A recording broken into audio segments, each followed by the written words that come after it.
Hello, potato chips. How you doing? Wee Paddy from across the shuck, and this is Fun Knife Friday, and this is my Fun Knife Friday. But there's probably been lots of these, and I think I've seen a couple of them. But it is to me a fun knife, and it's a nice knife. I keep this in my car, and it's just lovely when I stop for fish and chips somewhere or sausage and chips when me and the missus are out, and it's lovely to have a knife that can do the job. This is a jackknife because they both come from the top end of the blade, the top end of the knife. The first is a fork and a bottle opener, really handy when you're out on a picnic. And the second is a really nice clip point knife with 440 I believe, steel on them. Really great for this sort of a task. Stainless, and it holds an edge for long enough to cut up fish and chips. It just simply, once they're open, comes apart. You can see that it's really well made. I've seen a lot of these and I've had them in my childhood that were just rubbish. This one is fantastic. And when they're opened and clipped in, as soon as you put the blade back down again, you can't reopen it again. I'll just show you this. Once this is down, that's it. The knife is settled. But if once you open it, they automatically just fall apart. So it's really well made. And for that, I think I really love it, I have to say. I love this little knife. The fork's maybe not the best in the world, but it does rightly for a hot chip.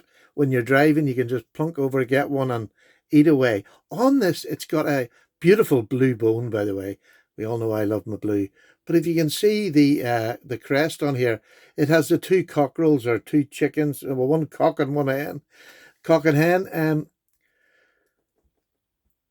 I think that's to lead you up that I don't think this is an authentic. I think isn't there a fighting rooster?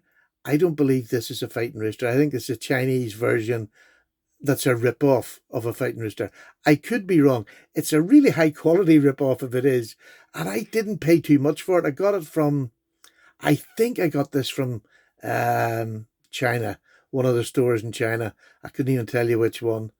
But I think it's just up because there's nothing else on the knife. I'll show you now as we get into it. So let's open it up and take these apart. There we go. Not much snap, but you don't need the snap. So I'm going to put these down the way we would use them here in the UK, which is, this is the right way, sorry, just to let you know. The knife goes on the right, the fork is on the left, and then we eat like this. For those of you who eat wrongly, you now know the right way of doing it. So there we are. They're two nice table-sized knife and fork. Absolutely fine, nothing wrong with them. Fit and finish really good. The only marking on this is up here, and I don't know whether I'm gonna be able to get that up here. It just says, oh, there we go, 440 steel.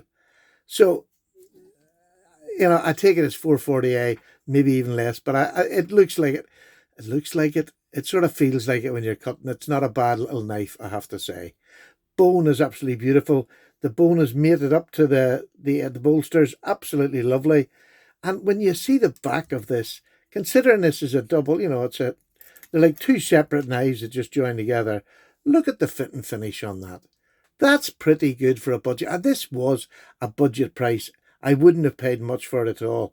If I paid a tenner, I probably paid more than I wanted to. But lovely knife.